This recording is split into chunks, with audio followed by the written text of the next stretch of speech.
হিমন্ত বিশ্ব শৰ্মা ডাঙৰীয়াই যি অমানৱীয়ভাৱে বিশেষকৈ ধৰ্মীয় সংখ্যালঘুসকলক টাৰ্গেট কৰি শদিয়াৰ পৰা ধুবুৰীলৈকে যি সংবিধানৰ বিৰুদ্ধে গৈ সুপ্ৰিম কোৰ্টৰ গাইডলাইন অৱমাননা কৰি কোনো মানুহক কোনো সংস্থাপনৰ ব্যৱস্থা নকৰাকৈ যি ধৰণে অমানৱীয় উচ্ছেদ কৰিছে ইয়াৰ বিৰোধিতা আমি কৰি আহিছোঁ। আজিও আমি ধুবুৰী জিলাত গণবিক্ষোভ কাৰ্যসূচী ইয়াৰ বিৰোধিতা কৰিছোঁ, কাৰণ এইটো সম্পূৰ্ণ 26ৰ নিৰ্বাচনী বৈতাৰী পাৰ হ'ব কাৰণে হিমন্ত বিশ্ব শৰ্মা ডাঙৰীয়াৰ এতিয়া ভয় আছে, ৰাইজক তেওঁ কোনো উত্তৰ দিব পৰা নাই, কাম কৰা নাই। গতিকে এইবিলাক তেওঁ দূৰ কৰিবৰ কাৰণে হিমন্ত বিশ্ব শৰ্মা ডাঙৰীয়াই আচলতে সংখ্যালঘুসকলক টাৰ্গেট কৰিলে 26ৰ বৈতাৰণি পাৰ হ'ব বিচাৰিছে। আচলতে মানুহক এনেকুৱা ধৰণে নিজৰ গাদী ৰক্ষাৰ কাৰণে মুখ্যমন্ত্ৰী হ'বৰ কাৰণে মানুহক এনেকুৱা ধৰণৰ অন্যায় কোনো ৰজাই আচলতে নকৰে, যিটো হিমন্ত বিশ্ব শৰ্মা ডাঙৰীয়াই কৰি আছে। আজি 7,000 ছাত্ৰ-ছাত্ৰী স্কুলৰ পৰা বঞ্চিত হৈছে। আজি বহু মানুহ আজি ঘৰ নাই, মুকলি আকাশৰ তলত আছে। আমাৰ কথা হৈছে যে তেওঁলোকক উচ্ছেদ বিৰোধী আমি নহয়, আমাক সদায় ভুল মেছেজ দিয়া হয়। আমাৰ মূল কথা হৈছে যে যিসকল মানুহ ভূমিহীন গৰাখহনীয়া পীড়িত তেওঁলোকক সংস্থাপনৰ ব্যৱস্থা কৰি চৰকাৰে উচ্ছেদ কৰক, তাত আমাৰ আপত্তি নাই। আৰু ফৰেষ্টৰ যিটো উচ্ছেদৰ কথা কৈ আছে, ফৰেষ্ট কেৱল মুছলমানসকলে উচ্ছেদ কৰি থকা নাই, ফৰেষ্টত বিভিন্ন মানুহ উচ্ছেদ কৰি আছে। কেৱল বাছি সংখ্যালঘুসকলক কিয় টাৰ্গেট কৰা হৈছে?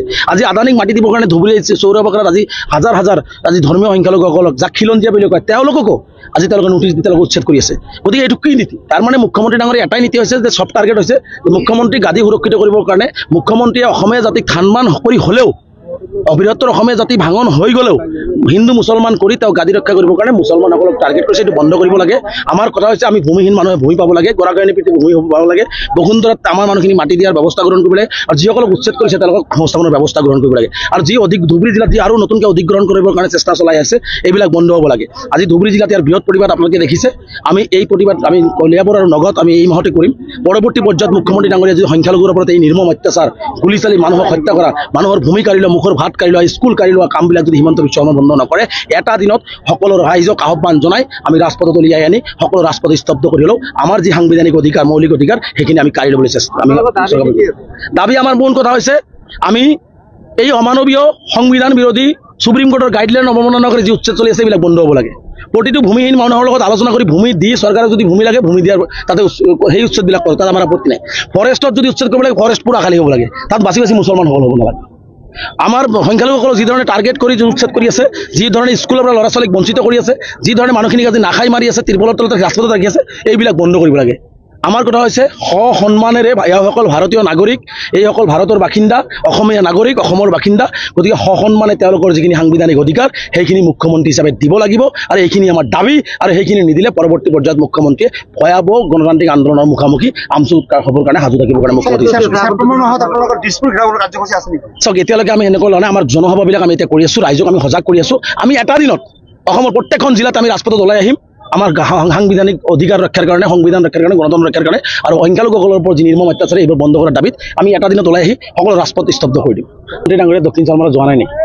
দক্ষিণ চালমাৰত DCSP নাথাকে নেকি? দক্ষিণ চালমাৰত হিন্দু ভাইসকল নাথাকে নেকি? মুখ্যমন্ত্ৰী হিচাপে এইবিলাক নাটক। মুখ্যমন্ত্ৰী ডাঙৰীয়াই যদি অসমৰ ৰাজ্য দক্ষিণ চালমাৰ মানুহক নিৰাপত্তা দিব পৰা নাই, তাতে পুলিচ আছে, মিলিটাৰী আছে, BSF লগাই দিয়ক, আৰ্মি লগাই দিয়ক। মুখ্যমন্ত্ৰীয়ে এইবিলাক আচলতে নিজৰ মাজত সংঘাত সৃষ্টি হয়। এটা কথা মনত ৰাখিব, যোন জাতিয়ে যেতিয়াই অস্ত্ৰ লৈছে সেই জাতি কিন্তু আমি দেখিছোঁ ক্ষতিকাৰক হৈছে, আৰু কেতিয়াও অস্ত্ৰৰে সমস্যাৰ সমাধান নহয়। মুখ্যমন্ত্ৰী ডাঙৰীয়া ভাবিছে নেকি দক্ষিণ চালমাৰত ডকাইত থাকে না সন্ত্ৰাসবাদী থাকে? তাত মানুহ থাকে। আজি দক্ষিণ চালমাৰত হিন্দু মুছলমানৰ মছজিদ মন্দিৰ একেলগে আছে। আজিও হিন্দু মুছলমান একেলগে বসবাস কৰি আছে। ধুবুৰীত হিন্দু মুছলমান বসবাস কৰি থকা নাই। আমিতো কেতিয়াও কাজিয়া দেখা নাই। কাঞ্চিত কেতিয়াবা কাৰোবাৰ লগত ব্যক্তিগত কাজিয়া হ'ব পাৰে, এইটো প্ৰশাসনে চম্ভালি লৈছে।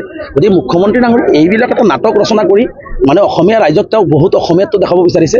মই কৈছোঁ যে যিসকল দক্ষিণ চালমাৰত হিন্দু ভাই আছে তেওঁলোকৰ চাকৰিৰ অধিকাৰ কেতিয়া সুৰক্ষিত কৰিব, তেওঁলোকৰ ভূমিৰ অধিকাৰ কেতিয়া সুৰক্ষিত, তেওঁলোকক অৰ্থনৈতিকভাৱে কেতিয়া আগুৱাই ল'ব, সেই কথাবিলাক কওক না মুখ্যমন্ত্ৰীয়ে। ধুবুৰী জিলাৰ হিন্দু ভাই যিসকল আছে, মুছলমানতো নকৰে মানিলোঁ, তেওঁ অস্ত্ৰ দিয়াৰ পৰিতে ধুবুৰীৰ হিন্দু ভাইসকলৰ কাৰণে এটা ইউনিভাৰ্চিটি বনাওক না, ধুবুৰী হিন্দু ভাইসকলৰ কাৰণে এটা ভাল ৰাস্তা বনাই দিয়ক না, ভাল চাকৰি তেওঁলোকক দিয়াৰ ব্যৱস্থা কৰক না, হিন্দু ভাইসকলৰ কাৰণে তেওঁলোকে মহিলাখিনিক অৰ্থনৈতিকভাৱে আগুৱাই অনাৰ ব্যৱস্থা কৰক না। সেইবিলাক মুখ্যমন্ত্ৰীয়ে নকৰে। মুখ্যমন্ত্ৰী দিয়ে অস্ত্ৰ, তেওঁ নিজৰ মাজত নিজে কাজিয়া কৰিব। কাৰ লগত কাজিয়া কৰিব? আপুনি আৰু মইতো ভাই ভাই, মই মুছলমান আপুনি হিন্দু, আমিতো ভাই ভাই চলি আছোঁ। আপুনি আৰু মোৰ মাজত কিবা কাজিয়া আছে নেকি?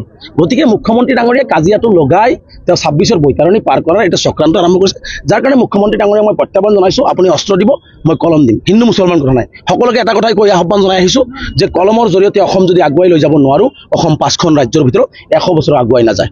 কলমৰ জৰিয়তে, শিক্ষাৰ জৰিয়তে, জ্ঞানৰ পোহৰৰ জৰিয়তে, সমন্বয়ৰ জৰিয়তে, ভাতৃত্ববোধৰ জৰিয়তে হিন্দু মুছলমান নহয় অসমীয়া জাতি হিচাপে যদি আমি অসমখন আগুৱাই লৈ যাব নোৱাৰোঁ, 5খন ৰাজ্যৰ ভিতৰত 100 বছৰ হিমন্ত বিশ্ব শৰ্মা কাম কৰিলেও অসম আগুৱাই নাযায়।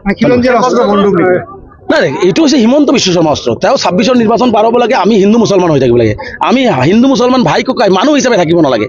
তেওঁ আমি ভাই ককাই নিচিনা থাকিব লাগে বুলি তেওঁ নাভাবে, গতিকে তেওঁ হিন্দু মুছলমান হিচাপে থাকিব লাগে, তাৰ কাৰণে তেওঁ অস্ত্ৰ ব্যৱহাৰ কৰিব বিচাৰিছে। গতিকে এইটো অসমৰ কাৰণে ভয়াৱহ। মই একো নকওঁ, বাকী তেওঁলোকৰ কথা তেওঁলোকে কৰি থাকিব। গতিকে তেওঁলোকৰ সংগঠন তেওঁলোকৰ এটা কথাই উজনি অসমৰ ৰাইজক আহ্বান জনাম যে উজনি অসমত কাম কৰিব যোৱা মানুহখিনিক আপোনালোকে সন্দেহজনক মিয়া এইবোৰ শব্দ ব্যৱহাৰ, তেওঁলোকে ভাৰতীয় নাগৰিক, তেওঁলোকে কোনো বিদেশী নহয়। যদি কোনো বিদেশী আছে, উজনি অসমৰ প্ৰত্যেকটো ৰাইজক সংগঠনক মই আহ্বান জনাইছোঁ, যদি আপোনালোকে সঁচাকৈ ক'তবা বাংলাদেশী দেখা পাইছে বা কাৰোবাক সন্দেহ কৰিছে, আমাকো আহ্বান জনাওক, আমি যাম, আমি আলোচনা কৰিম যে কোন সন্দেহজনক নহয়। কাৰণ এজন মানুহ সন্দেহজনক কৈ দিলে তেওঁ বাংলাদেশী হৈ নাযায়, এজনক মিয়া বুলি কৈ দিলে তেওঁ বাংলাদেশী হৈ নাযায়। গতিকে আজি মিয়া হওক বা পূৰ্ববংগী হওক, দেশী হওক, যোন হওক, আজি সকলো ঠাইত যাব, কাম কৰিব।